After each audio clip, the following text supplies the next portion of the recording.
राम सिंह की आंखों में आग जल रही थी। जिस तरह से उसे ठगा गया था, वो बात उसके दिल में चुभ रही थी। वो रात भर सो नहीं सका था, बार बार उसी घटना को याद कर रहा था। कैसे उन लोगों ने उसकी मेहनत की कमाई हड़प ली थी, कैसे वो उसके सामने हंसे थे जब उसे सच्चाई का पता चला था। लेकिन अब वो सिर्फ बैठ के रोने वाला नहीं था। उसने अपनी मुट्ठी भींची और कहा, अब मैं इस संसार को दिखाऊंगा कि असली ठगी कहते किसे हैं। उसकी आवाज में एक अजीब सा जुनून था, जैसे कोई तूफान आने वाला हो। गौरी ने अपने पति को इस हालत में देखा तो उसका दिल दुखा। पिछले कई दिनों से राम सिंह चुप चुप रहता था, खाना भी ठीक से नहीं खाता था। वो समझ गई थी कि उसके पति के मन में कुछ बड़ा तूफान चल रहा है। लेकिन राम सिंह का अगला वाक्य सुनकर वो चौंक गई। अब तक इस दुनिया ने छोटे मोटे जेबकतरों और धोखेबाजों को देखा है, लेकिन अब ये ठगों के राजा का सामना करेंगे। राम सिंह के चेहरे पर एक विचित्र मुस्कान थी, ऐसी मुस्कान जो गौरी ने पहले कभी नहीं देखी थी। गौरी के मन में डर और उत्सुकता दोनों थी। उसने हिम्मत जुटाकर कहा, अच्छा तो साबित करके दिखाओ। अगर तुम सच में इतने होशियार हो तो मुझे दिखाओ। वो जानती थी कि राम सिंह सिर्फ बातें नहीं करता, जब वो कुछ कहता है तो करके भी दिखाता है। राम सिंह ने तुरंत जवाब दिया, चुनौती स्वीकार है। फिर उसकी नज़र गौरी के गले में पड़े मंगलसूत्र पर गई। वो मंगलसूत्र उसकी माँ का था, जो शादी के समय गौरी को दिया गया था। गौरी, मुझे तुम्हारा मंगलसूत्र चाहिए, राम सिंह ने धीमी आवाज में कहा। गौरी का चेहरा पीला पड़ गया। उसके हाथ अपने आप मंगलसूत्र पर चले गए। क्या कह रहे हो तुम? ये तो मेरे सुहाग की निशानी है। माँ ने कहा था कि ये हमेशा मेरे गले में रहना चाहिए। लेकिन राम सिंह ने समझाया, यही वो चाबी है जो हमारे लिए उन दरवाजों को खोलेगी जहां तक तुम्हारी कल्पना भी नहीं पहुंच सकती। मैं वादा करता हूं कि ये वापस तुम्हारे गले में आ जाएगा। डरते डरते गौरी ने अपना मंगलसूत्र उतारा। उसकी आंखों में आंसू आ गए थे। राम सिंह ने उसे संभाल कर रखा और कहा, अरे पत्नी का मंगलसूत्र भाई साहब, लोग घर के बर्तन बेच देते हैं, जमीन गिरवी रख देते हैं, पर सुहाग की निशानी पर हाथ बहुत कम लोग डालते हैं। लेकिन मैं इसे वापस लाकर रहूंगा, और सिर्फ यही नहीं, इसके साथ और भी बहुत कुछ लेकर आऊंगा। अगली सुबह राम सिंह सीधे हीरालाल जौहरी की दुकान पहुंचा। हीरालाल का नाम पूरे शहर में मशहूर था। वो एक लालची आदमी था जो सोना देखते ही पागल हो जाता था। उसकी आंखें सोने की चमक देखते ही चमकने लगती थीं। राम सिंह ने मंगलसूत्र बेचा और पैसे लेकर सीधे बिंदु हलवाई की दुकान की तरफ चल दिया। रास्ते में वो अपनी योजना के बारे में सोच रहा था। हर कदम उसने पहले से सोचा हुआ था। बिंदु हलवाई की दुकान के चर्चे आसपास के 10 गांव में फैले हुए थे। उसकी मिठाइयाँ इतनी मशहूर थीं कि लोग मीलों दूर से खाने आते थे। त्योहारों के समय तो उसकी दुकान के आगे लंबी कतारें लग जाती थी। बिंदु को अपनी कला पर बहुत गर्व था और वो हमेशा नई नई मिठाइयों के एक्सपेरिमेंट करता रहता था। राम सिंह ने दुकान में घुसते ही कहा, बोर्ड तो देख लिया बिंदु भाई, पर तुम्हारी मिठाई आज तक राजमहल की मेज पर नहीं देखी। बिंदु का सीना गर्व से फूल गया। उसने अपने हाथ पोंछे और पूछा, अरे साहब, आप कौन हैं और राजमहल की बात क्यों कर रहे हैं? राम सिंह ने रहस्यमय अंदाज में कहा, महाराज विक्रम के महल में जो शाही रसोई सजती है और खाने पीने का जो भी तामझाम होता है, वो सब मेरी उंगलियों के इशारे पर चलता है। मैं वहां का मुख्य भंडारी हूँ। बिंदु की आंखें चौड़ी हो गई। राजमहल का नाम सुनते ही उसका दिल तेजी से धड़कने लगा। बिंदु की आंखें चमक उठी।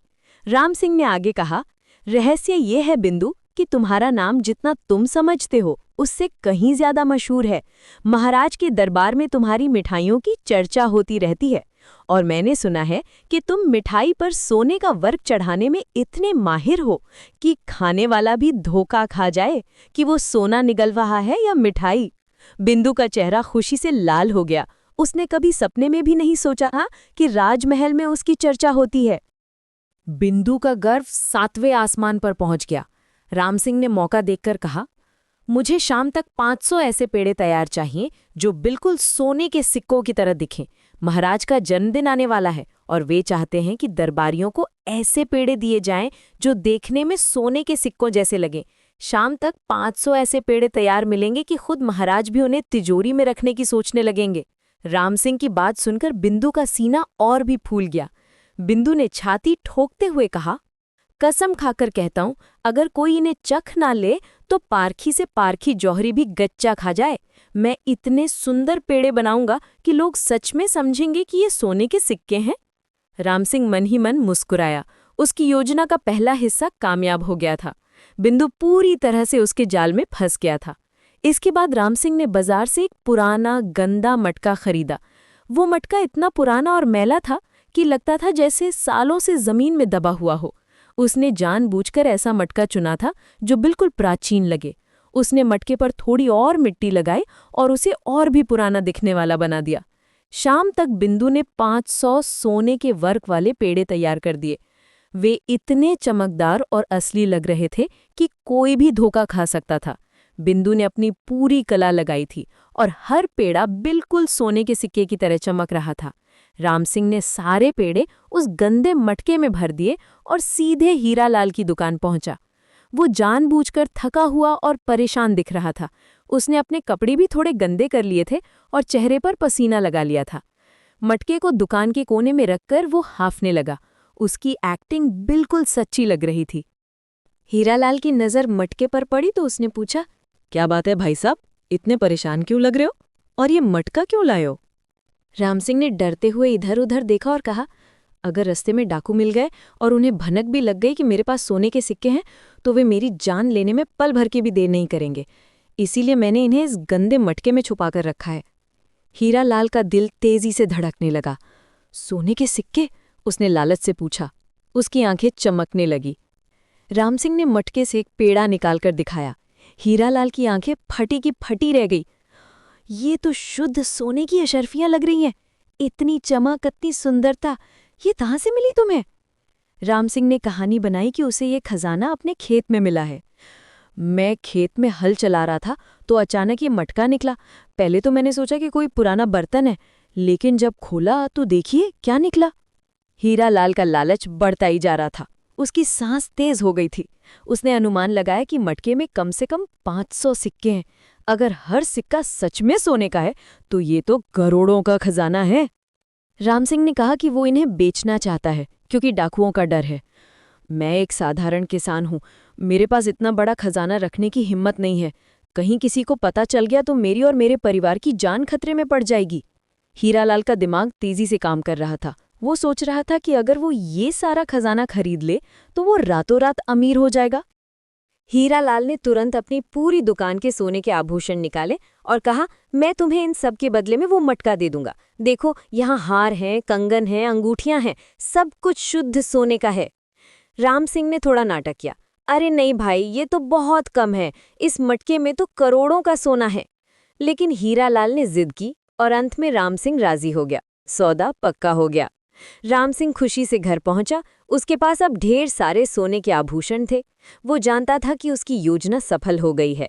उसने गौरी को वही पुराना मंगलसूत्र और साथ में 2 भारी सोने के हार पहनाए। गौरी की खुशी का ठिकाना नहीं था। उसकी आंखों में आंसू आ गए। तुमने सच में कमाल कर दिया।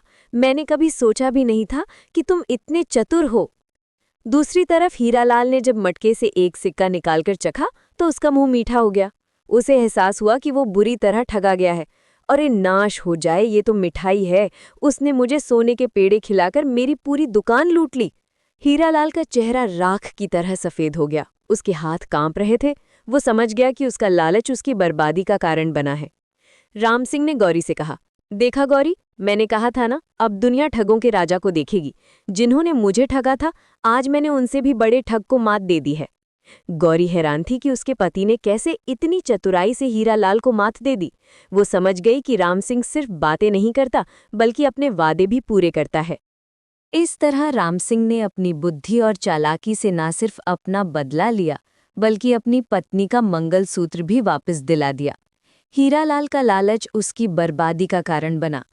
ये कहानी हमें सिखाती है कि लालच का अंत हमेशा बुरा होता है और बुद्धि की शक्ति से कोई भी मुश्किल हल हो सकती है। राम सिंह ने साबित कर दिया कि अगर इंसान ठान ले तो वो कुछ भी कर सकता है। आपको यह कहानी कैसी लगी कमेंट बॉक्स में जरूर लिखना और हाँ, वीडियो को लाइक और चैनल को सब्सक्राइब करना मत भूलना। धन्यवाद।